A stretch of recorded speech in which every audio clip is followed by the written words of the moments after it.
హాయ్రా.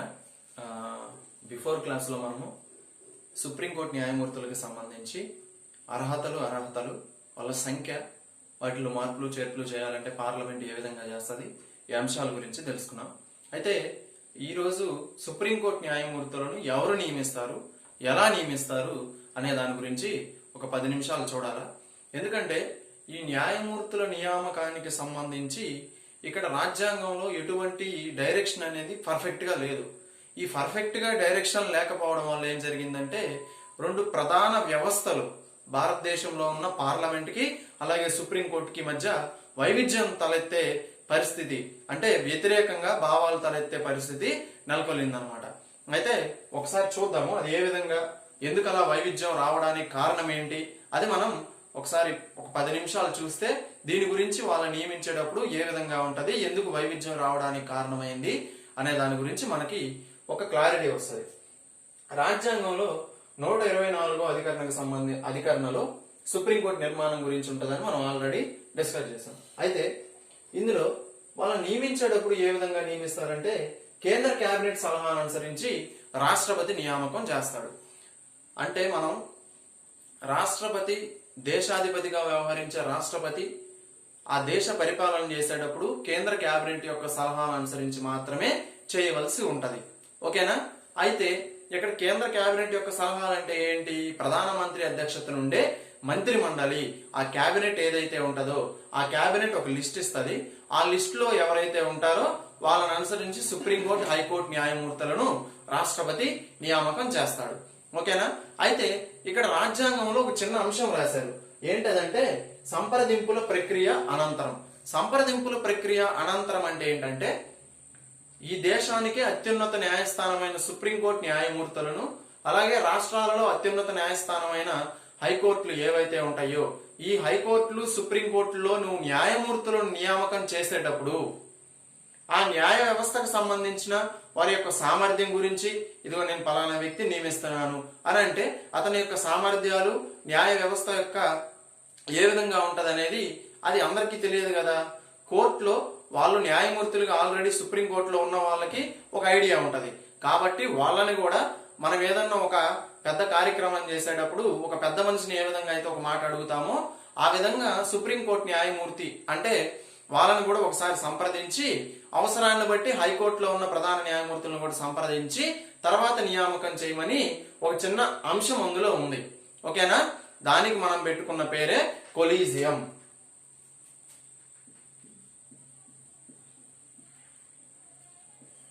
ఓకేనా?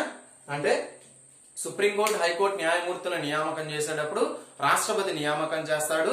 అయితే కొలీజియాన్ని ఒకసారి సంప్రదించమని అక్కడ రాజ్యాంగంలో రాశారనమాట. ఇది క్లారిటీ. అయితే ఈ కొలీజియం ఇచ్చే ఈ సలహాలు, సూచనలు ఏవైతే ఉంటాయో ఈ సలహాలను తప్పనిసరిగా పాటించాలా లేదా అనే దాని గురించి రాజ్యాంగంలో ఒక స్పష్టత లేదు. రాజ్యాంగంలో ఏదైనా ఒక అంశం గురించి స్పష్టంగా, క్లారిటీగా వివరణ లేనట్లయితే ఇక్కడ 3 దారులు ఉంటాయి మనకి.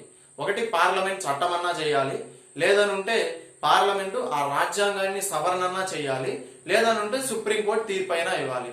ఈ 3 దారులు, ఇంక వేరే ఆప్షనే లేదు. రాజ్యాంగంలో ఏదైనా ఒక అంశానికి సంబంధించి ఒక పర్ఫెక్ట్ గా డైరెక్షన్, వివరణ పూర్తి స్థాయిలో లేనప్పుడు 3 పద్ధతులు ఉంటాయి. పార్లమెంట్ చట్టమన్నా చేయాలి, లేదా రాజ్యాంగాన్నన్నా సవరించాలి, లేదా సుప్రీంకోర్టు తీర్పైనా ఇవ్వాలి. ఓకేనా? అయితే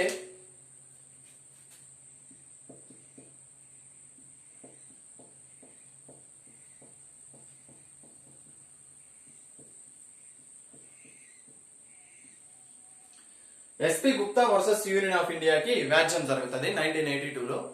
ఈ అంటే ఇక్కడ మనకు కావాల్సింది ఏంటి? కొలీజియం ఇచ్చిన సలహాలు ఏవైతే ఉంటాయో ఈ సలహాలని తప్పనిసరిగా పాటించాలా లేదా అన్న అంశము ఇప్పుడు మనకి ఇక్కడ వివాదానికి కారణమైంది అనమాట. అయితే ఇందులో డైరెక్షన్ లేదు కదా, పార్లమెంట్ చట్టము చేయలేదు, రాజ్యాంగాన్ని సవరణ చేయలేదు, ఇంకేంటి? కోర్టు తీర్పు ఇవ్వాలి. ఓకే, ఏం తీర్పిచ్చింది అని అంటే, రాష్ట్రపతి సుప్రీంకోర్టు, హైకోర్టు న్యాయమూర్తులను నియామకం చేసే సందర్భంలో కొలీజియం ఇచ్చిన సలహాలను తప్పనిసరిగా పాటించవలసిన అవసరం లేదు అని SP Gupta versus union of India వ్యాజ్యంలో తీర్పునివ్వడం జరిగింది. దీన్నే ఫస్ట్ జడ్జెస్ కేస్ అని అంటారు.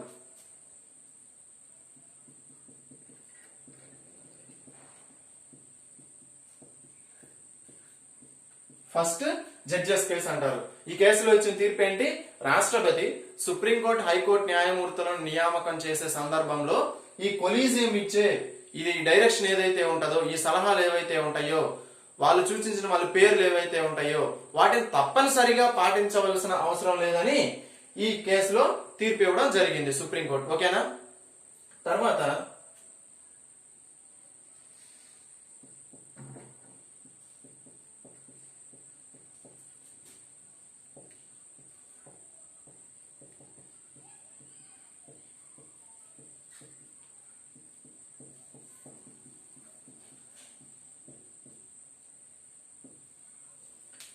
1993లో supreme court advocates on records versus union of India మధ్య వ్యాజ్యం జరిగితే 1993లో ఇదే సుప్రీంకోర్టు 11 సంవత్సరాల తర్వాత 1982లో ఈ కొలీజియానికి సంబంధించి పాటించాల్సిన అవసరం లేదని తీర్పిచ్చింది కదా.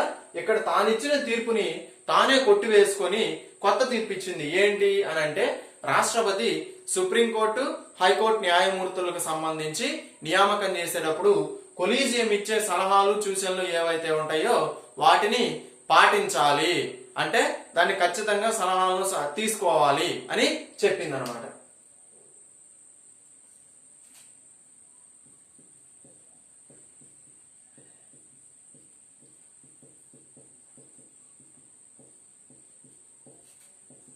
కొలీజియాన్ని తప్పనిసరిగా సంప్రదించాలి.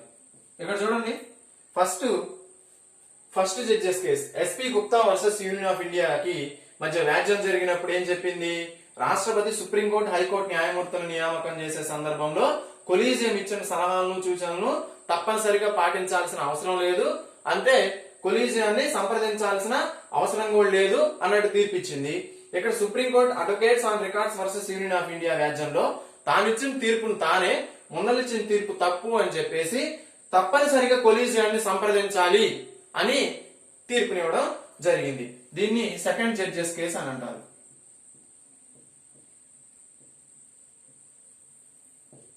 ఓకేనా? First judges case and second judges case. ఇప్పుడు ఇక్కడ దాకా ఓకే. ఇక్కడ ఏం జరిగింది అని అంటే, కొలీజియాన్ని సంప్రదించాల్సిన అవసరం లేదా అని అంటే రాజ్యాంగంలో పర్ఫెక్ట్ గా లేదు, అంటే ఖచ్చితంగా తీసుకోవాలని లేదు, ఖచ్చితంగా తీసుకోకూడదని లేదు, ఊరక వాళ్ళని కన్సల్ట్ అవ్వమని ఉంది. అయితే ఇక్కడ ఏం చెప్పింది? కొలీజియాన్ని ఖచ్చితంగా సంప్రదించాల్సిన అవసరం లేదని సుప్రీంకోర్టే SP Gupta versus union of India వ్యాజ్యంలో చెప్పింది. అదే సుప్రీంకోర్టు 11 సంవత్సరాల తర్వాత తానిచ్చిన తీర్పు తప్పు అని చెప్పి ఏం చెప్పింది? తప్పనిసరిగా కొలీజియాన్ని సంప్రదించాలి అని చెప్పి చెప్పింది అనమాట. ఓకేనా? ఇది అయితే ఇంతవరకు కూడా మనకి సమస్య లేదనమాట. అసలు సమస్య ఇప్పుడు మొదలవుతుంది.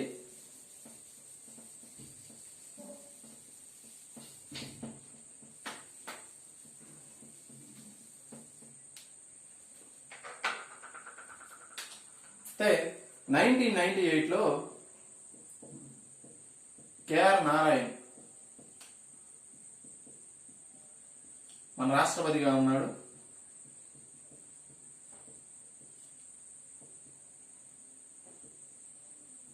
అయితే ఆ రోజు కేంద్ర కేబినెట్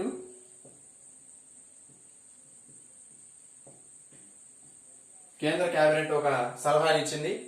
అయితే ఈ కేంద్ర కేబినెట్ ఇచ్చిన సలహా అంటే ఏంటి? సుప్రీంకోర్టు న్యాయమూర్తులను నియామకం చేసేటప్పుడు అని అంటే ఒక లిస్ట్ ఇచ్చింది వీళ్ళని నియమించమని. అయితే ఇక్కడ కొలీజియాన్ని కూడా సంప్రదించాలని చెప్పింది కదా 1993లో సెకండ్ జడ్జెస్ కేసులో. కొలీజియం కూడా ఎంఎం పూంచి నేతృత్వంలో ఒక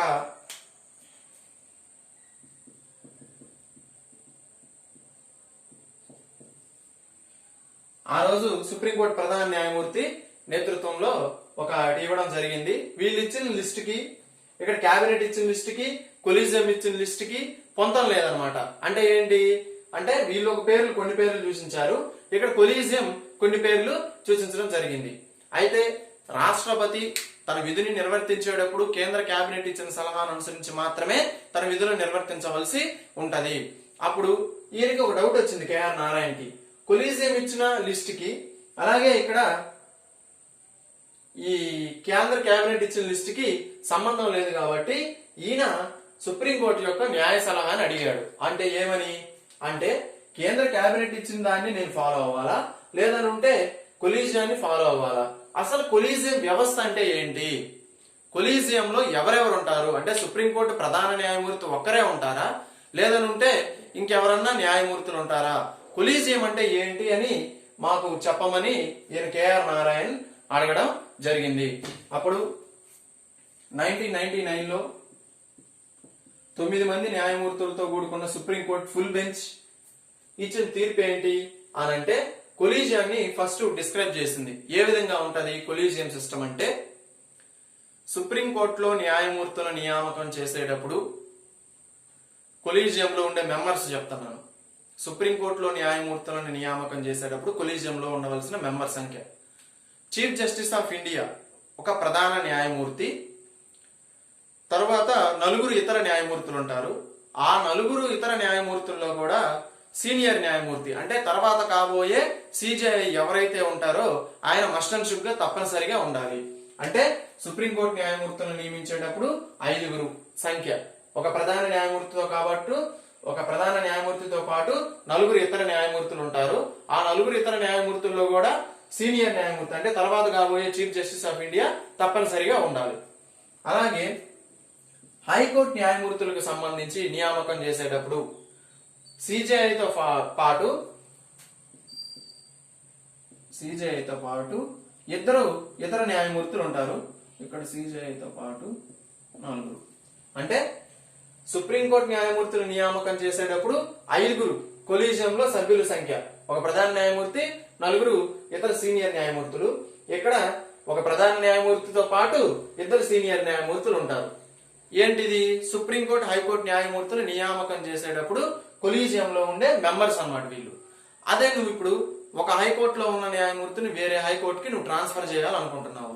అలా ట్రాన్స్ఫర్ చేయాలనుకుంటున్నప్పుడు కొలీజియంలో ఉండవలసిన సభ్యుల సంఖ్య ఎంతంటే, ఒక ప్రధాన న్యాయమూర్తితో పాటు 4 ఇతర న్యాయమూర్తులు, అలాగే నువ్వు ఏ కోర్టు నుంచి అయితే న్యాయమూర్తిని ట్రాన్స్ఫర్ చేయాలనుకుంటున్నావో ఆ కోర్టులో ఉన్న ప్రధాన న్యాయమూర్తి, అలాగే నువ్వు అతన్ని ఏ కోర్టుకైతే బదిలీ చేస్తున్నావో ఆ బదిలీ చేస్తున్న కోర్టులో ఉన్న ప్రధాన న్యాయమూర్తి. వీళ్ళు 7 ఉంటారు. ఒకటి, సుప్రీంకోర్టులో న్యాయమూర్తుల నియామకం చేసేటప్పుడు chief justice of India plus 4 senior న్యాయమూర్తులు ఉంటారు. ఇందులో ఈ 4లో తప్పనిసరిగా తర్వాత కాబోయే సిజేఐ ఉండాలి. అలాగే హైకోర్టులో న్యాయమూర్తుల నియామకం చేసేటప్పుడు ఒక సిజేఐతో పాటు 2 ఇతర సీనియర్ న్యాయమూర్తులు ఉంటారు. అదే నువ్వు హైకోర్టు న్యాయమూర్తులను బదిలీ చేసేటప్పుడు ఒక సిజేఐతో పాటు 4 సీనియర్ న్యాయమూర్తులు, అలాగే నువ్వు ఏ కోర్టు నుంచి అయితే బదిలీ చేస్తున్నావో ఆ కోర్టులో ఉన్న హైకోర్టు న్యాయమూర్తి ప్రధాన న్యాయమూర్తి, అలాగే నువ్వు ఏ హైకోర్టుకి అయితే బదిలీ చేస్తున్నావో ఆ హైకోర్టులో ఉన్న ప్రధాన న్యాయమూర్తి కలిపి సిజే అంటే ఇక్కడ కొలీజియం గా తీసుకోవడం జరుగుతుంది. ఇది కొలీజియానికి ఇచ్చిన వివరణ అన్నమాట. ఓకేనా? ఈ వివరణ ఇచ్చిన తర్వాత తీర్పు నీకు సెకండ్ జడ్జెస్ కేసులో ఇచ్చినట్టే కొలీజియాన్ని తప్పనిసరిగా సంప్రదించాలి.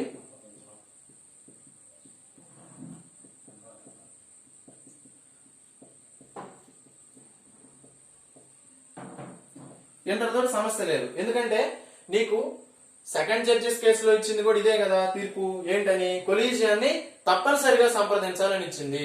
అయితే ఇక్కడ అసలు సమస్య వచ్చింది ఏంటంటే, కొలీజియం ఇచ్చిన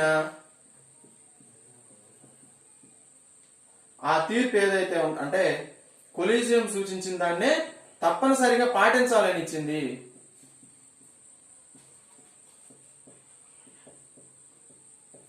తప్పనిసరిగా పాటించాలంటే ఏంటి? సుప్రీంకోర్టు న్యాయమూర్తులు కావచ్చు, హైకోర్టు న్యాయమూర్తులు కావచ్చు, కొలీజియం ఇచ్చిన ఈ ఏదైతే ఉంటుందో ఆ సలహానే తప్పనిసరిగా పాటించాలి అని అంటే వాళ్ళే నియమించుకునే పరిస్థితి రావడం జరిగింది. ఇక్కడితోటి సమస్య మొదలవుతుంది.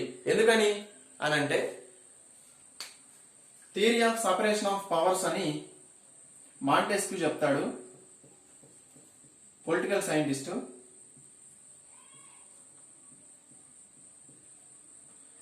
ఈ సిద్ధాంతం ప్రకారం ప్రపంచంలో ఉన్న ప్రజాస్వామిక దేశాలు ఏవైనా సరే ప్రభుత్వం అనగానే 3 శాఖలు ఉంటాయి. ఒకటి శాసనశాఖ, 2 కార్యనిర్వహణ శాఖ, 3 న్యాయ శాఖ. ఈ శాఖలు ఏ శాఖకు సంబంధించిన పని ఆ శాఖ మాత్రమే నిర్వర్తించాలి. ఇప్పుడు ఇక్కడ మనకి నియామకం అంటే కార్యనిర్వహణ శాఖ చేయాల్సిన పనా లేకపోతే న్యాయ శాఖ చేయాల్సిన పనా? కార్యనిర్వహణ శాఖ చేయాల్సిన పని. ఎవరినైనా ఎవరు నియమిస్తారండి? కార్యనిర్వహణ శాఖలో ఉన్న వాళ్ళే నియమిస్తారు. కేంద్ర కేబినెట్ నియమించాలి. ఇక్కడ ఏం జరిగింది? కేంద్ర కేబినెట్ చేయవలసిన విధిని సుప్రీంకోర్టు ఏం చేసింది? తనను వాళ్ళే నియమించుకోవడం అంటే కార్యనిర్వహణ శాఖకు సంబంధించిన అధికారాన్ని న్యాయశాఖ బదిలీ చేసుకుంది. అప్పుడు ఇక్కడ ఏం జరిగింది? Theory of separation of powers ఇది ఏదైతే ఉందో ఏ శాఖ నిర్వర్తించవలసిన విధి దానికి భంగం కలిగించింది. అవునా? సో ఇక్కడ సమస్య స్టార్ట్ అయిందనమాట. ఓకేనా? అంటే ఒక శాఖ నిర్వర్తించవలసిన విధిని వేరే శాఖ తీసుకోవడం జరిగింది.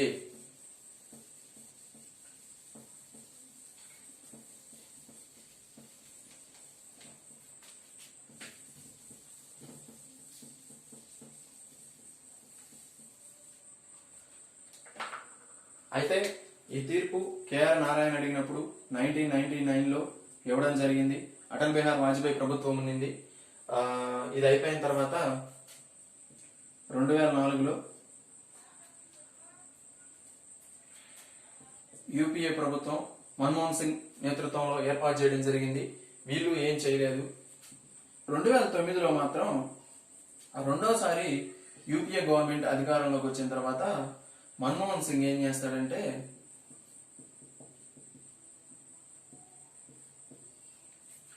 120వ రాజ్యాంగ సవరణ బిల్లు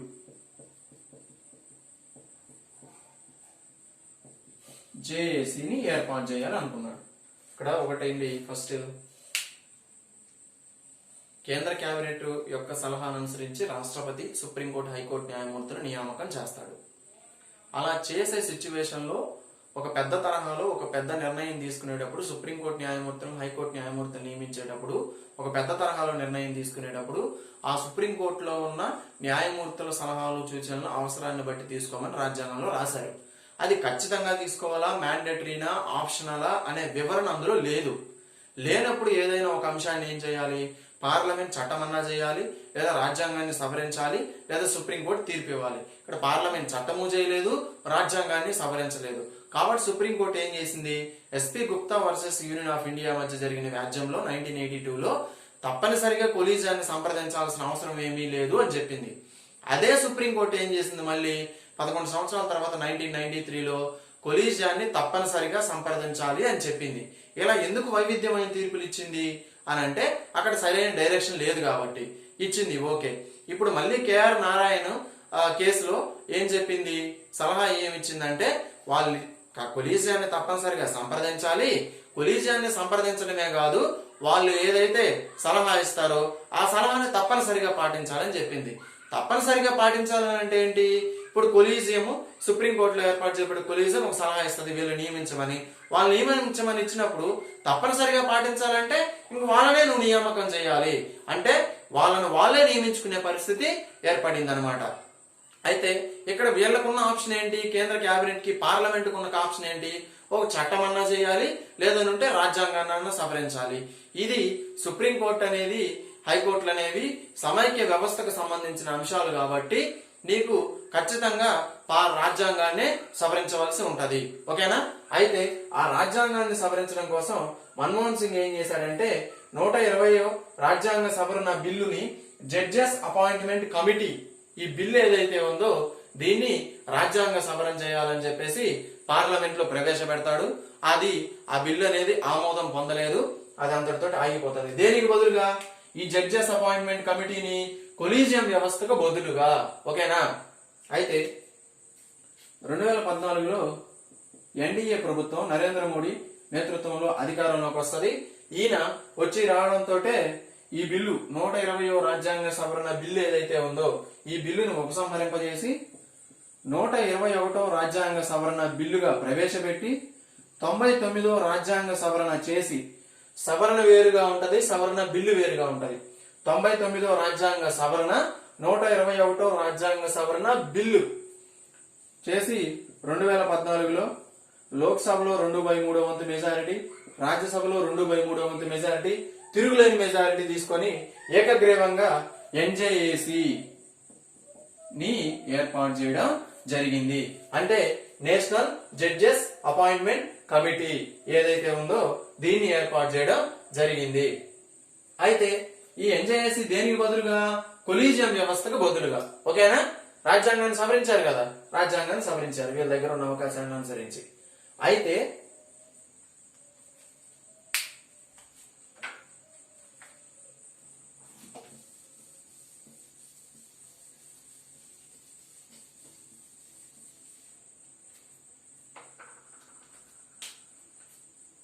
తొంభై 99వ రాజ్యాంగ సవరణ, 121వ రాజ్యాంగ సవరణ బిల్లు 2014లో డిసెంబర్లో రాష్ట్రపతి ఆమోద ముద్ర తీసుకొని ఈ ఎన్జేఏసీని ఏర్పాటు చేయడం జరిగింది.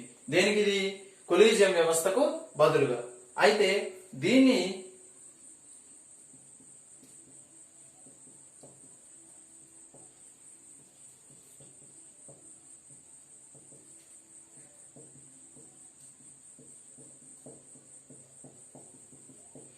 Supreme court advocates on records versus union of India మధ్య వ్యాజ్యం జరుగుతుంది. అంటే ఇప్పుడు ఇక్కడ ఏం జరిగింది? సుప్రీంకోర్టు ప్రధాన న్యాయమూర్తులను, అంటే సుప్రీంకోర్టు న్యాయమూర్తులను కావచ్చు, హైకోర్టు న్యాయమూర్తులను కావచ్చు నియమించే సందర్భంలో కొలీజియం వ్యవస్థకు బదులుగా ఇంతకుముందు ఏం జరిగేది? వాళ్ళని వాళ్ళే నియమించుకున్న కండిషన్ ఉంది. ఇప్పుడు ఏం జరిగింది? ఆ కొలీజియం వ్యవస్థకు బదులుగా రాజ్యాంగాన్ని సవరించి వీళ్ళు ఎన్జేఏసీని ఏర్పాటు చేయడం జరిగింది. National judges appointment commission. ఇది కమిషన్. ఓకే.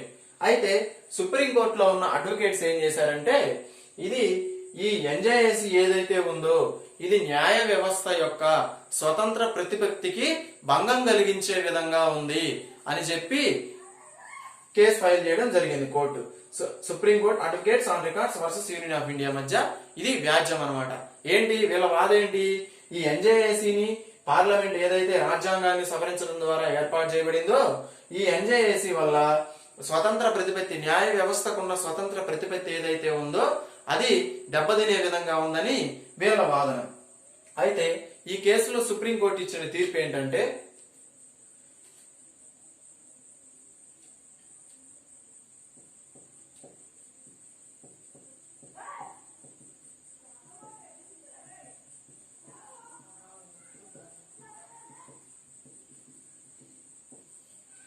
న్యాయ వ్యవస్థ యొక్క స్వతంత్ర ప్రతిపత్తి దెబ్బతినే విధంగా ఉంది.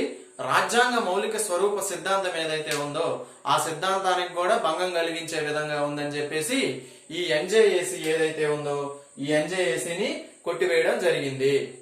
ఓకేనా? ఈ రాజ్యాంగ సవరణ, ఈ 99వ రాజ్యాంగ సవరణ ఏదైతే ఉందో, అంటే వీళ్ళు లోక్సభలో ప్రవేశపెట్టి 2/3 వంతు మెజారిటీ తీసుకొని, రాజ్యసభలో ప్రవేశపెట్టి 2/3 వంతు మెజారిటీ తీసుకొని 15 రాష్ట్రాల ఆమోదం తీసుకొని ఏర్పాటు చేసి, అంటే రాజ్యాంగాన్ని సవరించి 99వ రాజ్యాంగ సవరణ ద్వారా ఈ కొలీజియం వ్యవస్థకు బదులుగా ఏర్పాటు చేసిన NJAC national judges appointment commission ఏదైతే ఉందో ఈ కమిషన్ ని రాజ్యాంగానికి వ్యతిరేకంగా ఉంది, విరుద్ధంగా ఉంది అని చెప్పేసి ఈ ఎన్జేఏసీని కొట్టివేయడం జరిగింది.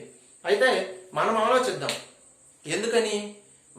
వాళ్ళే నియమించుకునే కొలీజియం వ్యవస్థకు బదులుగా ఈ ఎన్జేఏసీని ఏర్పాటు చేశారు కాబట్టి కొట్టివేసిందా అని మనకు వచ్చే డౌట్ అన్నమాట.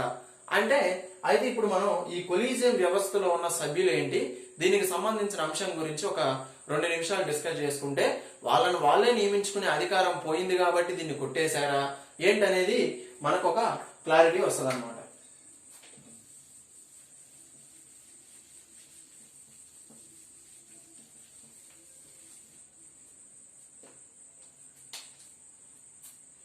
ఇందులో ఎన్జేఏసీలో ఏర్పాటు చేశారు కదా, ఇందులో 6 సభ్యులు ఉంటారు. ఈ 6 సభ్యుల్లో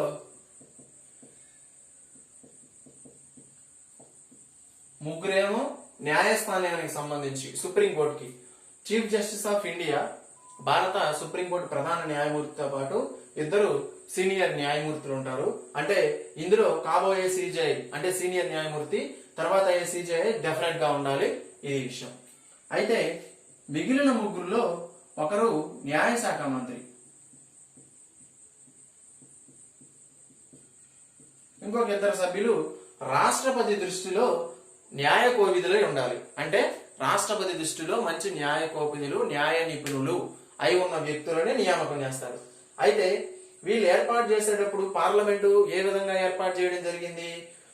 న్యాయ వ్యవస్థకు సంబంధించి ఒక సిజేఐ ప్లస్ 2 సీనియర్ న్యాయమూర్తులు, వాళ్ళు 3 ఉంటారు. అలాగే మనం అంటే కేంద్ర న్యాయశాఖ మంత్రి అంటే మంత్రి మండలికి సంబంధించిన వాళ్ళు, అంటే ప్రభుత్వానికి సంబంధించిన వాళ్ళు. రాష్ట్రపతి నియమించే న్యాయ నిపుణులు 2 అంటే వీళ్ళిద్దరు కూడా మామూలుగా ప్రభుత్వానికి సంబంధించిన కార్యనిర్వహణ శాఖకు సంబంధించిన వాళ్ళు. 3 కార్యనిర్వహణ శాఖకు సంబంధించిన వాళ్ళు అంటే ప్రభుత్వానికి, 3 న్యాయశాఖకు సంబంధించిన వాళ్ళు. ఇందులో ఈ 6 సభ్యుల్లో ఏ 2 సభ్యులు వ్యతిరేకించినా కూడా నువ్వు ఆ సుప్రీంకోర్టు హైకోర్టు న్యాయమూర్తులని నియమించేదానికి అవకాశం లేదనమాట. అంటే ఖచ్చితంగా 5 సభ్యులు దీనికి ఆమోదం తెలపాలి. అయితే ఇక్కడ కొట్టివేయడానికి, ఈ ఎన్జేఎస్సీని కొట్టివేయడానికి, ఈ రాజ్యాంగ సవరణ కొట్టివేయడానికి కారణం ఏంటంటే కోర్టుకి ఫస్ట్ ఇప్పుడు వీళ్ళు ఒక ఈ 3 కేంద్ర కేబినెట్ కి సంబంధించిన ఈ 3 కార్యనిర్వహణ శాఖ ప్రభుత్వానికి సంబంధించిన ఈ 3 వీళ్ళు ఒక లిస్ట్ ఇస్తారు. అంటే వీళ్ళు సలహా ఇస్తారు వీళ్ళని నియమించమని. చీఫ్ జస్టిస్ తో పాటు 2 ఉన్న వ్యక్తులు వీళ్ళేంటి, న్యాయస్థానానికి సంబంధించిన వాళ్ళు, వీళ్ళు ఒక లిస్ట్ ఇస్తారు. ఈ లిస్టు వ్యతిరేకంగా ఉంటది. అంటే న్యాయమూర్తుల వాదన ఏంటి? ఒక వ్యక్తి యొక్క న్యాయ సమర్థత, అతను ఏ విధంగా న్యాయం చెప్పగలుగుతాడు అన్నది ఈ learned persons and experienced persons మాకుంటదా, అంటే సుప్రీంకోర్టులో పనిచేసే న్యాయమూర్తులుగా మాకుంటదా, లేకపోతే నువ్వు నియమించుకున్న వ్యక్తులకు ఉంటదా? అంటే ఈ నియమించుకున్న వ్యక్తుల్లో ఎవరైనా సరే 2 వద్దు అని అంటే ఈ సుప్రీంకోర్టు న్యాయమూర్తులు, హైకోర్టు న్యాయమూర్తుల నియామకం ఏదైతే ఉంటుందో అది ఆగిపోతుంది. అది ఫస్ట్ సమస్య. అంటే వాళ్ళకి, అంటే ఈ దేశ అత్యున్నత న్యాయస్థానమైన సుప్రీంకోర్టులో పనిచేసే ఒక ప్రధాన న్యాయమూర్తి, 2 సీనియర్ న్యాయమూర్తులు, అంటే కాబోయే సీనియర్ న్యాయమూర్తితో పాటు ఒక న్యాయమూర్తి, 3 న్యాయమూర్తులము మేము సూచించిన ఈ పేర్లకు బదులుగా కార్యనిర్వహణ శాఖలో మీరు తీసుకొచ్చుకొని నియమించుకొని ఎవరో వాళ్ళు సూచిస్తే వాళ్ళు ఒకవేళ వద్దు అంటారు, వాళ్ళు ఇచ్చిన లిస్టుకి మేము ఇచ్చిన లిస్టుకి సెట్ కాలేదు, అప్పుడేంటి న్యాయమూర్తుల నియామకం అనేది ఆగిపోతుంది. అంటే ఈ దేశ అత్యున్నత న్యాయస్థానానికి మీరిచ్చే విలువ ఇదేనా? ఇది ఫస్ట్ అంశం. ఓకే, సరే. ఇక్కడ కార్యనిర్వహణ శాఖలో ఉన్న వ్యక్తులు 2 వద్దన్నారు, ఆగిపోతుంది వాళ్ళ నియామకం. సుప్రీంకోర్టు హైకోర్టు న్యాయమూర్తుల నియామకం ఆగిపోతుంది. పోనీ మీరు సూచించాలిగా ఎవరో ఒకరి పేర్లు. ఇప్పుడు కోర్టు సంబంధించిన ఈ 3 న్యాయ వ్యవస్థకు సంబంధించిన వీళ్ళు సూచించిన పేర్లు మీకు నచ్చలే, వ్యతిరేకించారు. మీరు సూచించాలి కదా పేర్లని. అప్పుడు మీరు సూచించినప్పుడు ఏమైంది, అది వీళ్ళకి నచ్చలేదు అనుకో, మళ్ళీ అది ఆగిపోతుంది కదా నియామకం. కాబట్టి ఇది దీనికంటూ కన్క్లూజన్ లేదు, ఇది అంటే వివాదంగా ఉందని చెప్పేసి ఈ న్యాయ నిపుణులు అన్న పదం ఏదైతే ఉందో, రాష్ట్రపతి నియమించే న్యాయ నిపుణులు ఈ పదం ఏదైతే ఉందో ఈ పదాన్ని ఇది రాజ్యాంగ విరుద్ధంగా ఉంది అని చెప్పేసి, దీనికి ఒక అర్థము లేదు అని అంటే సుప్రీంకోర్టు న్యాయమూర్తులు, ఒక సిజేఐ, 2 సుప్రీంకోర్టు ప్రధాన న్యాయమూర్తులు వీళ్ళు ఇచ్చే తీర్పులు, ఈ సూచించిన పేర్లు ఏవైతే ఉన్నాయో ఈ పేర్లు కూడా, అంటే ఇప్పుడు మనకి సిజేఐతో పాటు 2 సీనియర్ న్యాయమూర్తులు సూచించినప్పుడు వాళ్ళకి ఉన్న విలువ ఈ రాష్ట్రపతి నియామకం చేసుకునే అంటే కార్యనిర్వహణ శాఖకు సంబంధించిన వాళ్ళకున్న విలువ ఒకటే కాదు కదా, ఇంకా అక్కడ ఇచ్చే విలువే ఉంది అనేది వాళ్ళ వాదన. దాన్ని కొట్టేసిన తర్వాత ఇప్పుడు ఏంటి పరిస్థితి, ఇంకా చచ్చినట్టు మళ్ళీ కొలీజియం ఇచ్చినట్టే నడుస్తుంది. అంటే మళ్ళీ వాళ్ళని వాళ్ళే నియమించుకునే పరిస్థితి వచ్చిందనమాట. ఎన్జేఎస్సీని ఏర్పాటు చేసిన దాన్ని కొట్టివేయడం జరిగింది. ఇది ఫైనల్ జడ్జిమెంట్. అయితే ఆ రోజు మనకి అటార్నీ జనరల్ గా ఉన్న ముకుల్ రోహత్కి, ఈయన ఎవరైతే ఉంటారో ఈయన అంటే ఎన్జేఏసీకి వ్యతిరేకంగా సుప్రీంకోర్టులో ఉన్న అడ్వకేట్స్ ఎవరైతే ఉంటారో వాళ్ళు కేసు వేశారు. ప్రభుత్వం తరఫున అటార్నీ జనరల్ గా ముకుల్ రోహత్కి తన వాదనలు విధించడం జరిగింది. ఎన్జేఏసీ రాజ్యాంగ విరుద్ధమని సుప్రీంకోర్టులో ఉన్న 5 న్యాయమూర్తుల్లో 4 న్యాయమూర్తులు ఆ ఎన్జేఏసీని కొట్టివేయడం జరిగింది. సమర్థించిన వ్యక్తి, ఏకైక వ్యక్తి జస్టిస్ జాస్తి చలమేశ్వర్.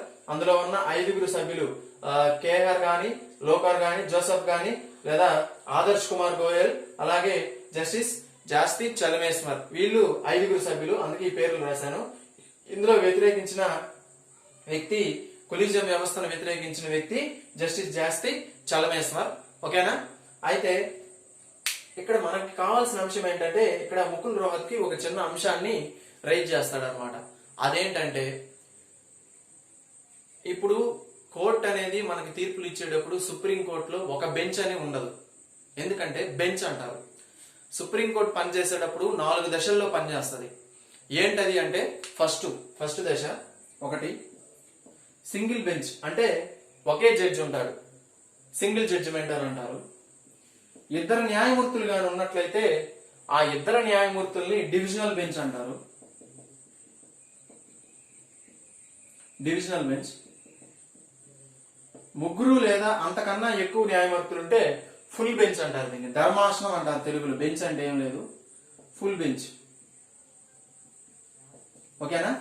ఒక్కరే జడ్జిగా ఉంటే ఇది సింగిల్ జడ్జిమెంట్ కి సంబంధించిన బెంచ్. అలాగే 2 న్యాయమూర్తులు ఉంటే డివిజనల్ బెంచ్ అంటారు.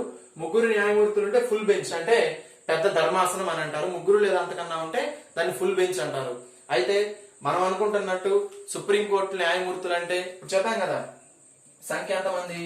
1+33 మంది. ఒక ప్రధాన న్యాయమూర్తితో పాటు 33 మంది ఇతర న్యాయమూర్తులు ఉన్నారని చెప్పుకున్నాం కదా. అంటే వీళ్ళందరూ ఒక హాల్లో కూర్చొని ఇట్లా ఉండదు. ఎందుకంటే సుప్రీంకోర్టులోనే 18 రకాల కోర్టులు ఉంటాయి. అర్థమైందా? సుప్రీంకోర్టులోనే 18 రకాల కోర్టులు ఉంటాయి. అంటే బెంచెస్, ఈ బెంచెస్ ధర్మాసనాలు ఉంటాయి.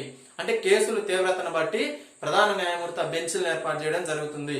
అంటే సివిల్ వివాదాలకన్నీ ఒక బెంచ్ ఉంటది, క్రిమినల్ వివాదాలకన్నీ ఒక బెంచ్ ఉంటది, అలాగే లేబర్ కేసెస్ కి సంబంధించి, కార్మికులకు సంబంధించి ఒక బెంచ్ ఉంటది. ఉద్యోగస్తులు పబ్లిక్ సర్వీస్ కమిషన్ లో పనిచేసే వాళ్ళు ఎవరైతే ఉంటారో వాళ్ళ తొలగింపులు, ఉద్యోగాలు, ఇప్పుడు ఐఏఎస్ ఐపీఎస్ లకు సంబంధించి వాళ్ళ తొలగింపులు కావచ్చు, ఇలాంటివి ఏవైతే ఉంటాయో వాటికి సంబంధించి ఒక బెంచ్ ఉంటది.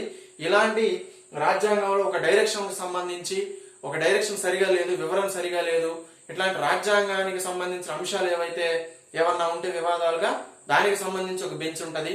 అంటే ఇట్లా ప్రతి దానికి ఒక కోర్టు ఉంటది. అంటే 1వ నెంబర్ కోర్టు, 2వ నెంబర్ కోర్టు, ఇట్లా కోర్టు నెంబర్లు కూడా ఉంటాయి. 18 రకాల కోర్టులు ఉంటాయి అన్నమాట. అంటే ఇక్కడ ఇదంతా మనం ఎందుకు చెప్పుకుంటున్నాం అంటే, ఈ బెంచ్, ఈ ముకుల్ రోహత్కి ఆయన ఏదైతే ఉన్నాడో, ప్రభుత్వం తరపున వాదనలు వినిపించిన ఆయన, ఈ 5 న్యాయమూర్తులు ఎన్జేఏసీని కొట్టివేసిన తర్వాత మేము దీన్ని మళ్ళీ వేరే బెంచ్ కి అప్లై చేయడానికి అవకాశం ఉందా అని అడిగారు. ఎక్కడ? 1 ఎస్పీ గుప్తా కేసులో 5 న్యాయమూర్తులతో తీర్పిచ్చింది. Supreme court advocates on records versus union of ఇండియాకి జరిగిన వ్యాజ్యంలో 7 న్యాయమూర్తులతో తీర్పిచ్చింది. ఆ తర్వాత కేఆర్ నారాయణకి సంబంధించి 9 మంది న్యాయమూర్తులతో తీర్పిచ్చింది. అంటే ఒక ధర్మాసనం ఇచ్చిన తీర్పుని నువ్వు మళ్ళీ దాన్ని ఒకసారి ఒక ధర్మాసనం తీర్పిచ్చింది, ఆ ధర్మాసనం ఇచ్చిన అదే కేసును నువ్వు మళ్ళీ అపీల్ చేసుకోవాలి సుప్రీంకోర్టులో అని అంటే అంతకన్నా పెద్ద ధర్మాసనం మాత్రమే ఏర్పాటు చేయాలి. అందుకే నీకు ఎస్పీ గుప్తా కేసులో కొలీజియం వ్యవస్థకు సంబంధించి కొలీజియాన్ని సంప్రదించాల్సిన అవసరం లేదు అని అన్నప్పుడు 5 న్యాయమూర్తులతో ఏర్పాటు చేశారు బెంచ్. ఆ తర్వాత సుప్రీంకోర్టు అడ్వకేట్స్ ఆన్ రికార్డ్స్ లో ఈ కొలీజియాన్ని తప్పనిసరిగా సంప్రదించాలి అని తీర్పు చెప్పినప్పుడు 11 సంవత్సరాల తర్వాత 7 న్యాయమూర్తులతో బెంచ్ ఏర్పాటు చేశారు.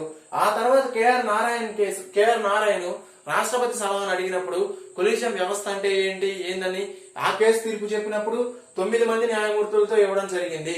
ఇప్పుడు మళ్ళీ అదే కేసుకు సంబంధించి ఎన్జేఐసీని ఏర్పాటు చేసినప్పుడు ఇక్కడ 5 మాత్రమే న్యాయమూర్తులు ఉన్నారు.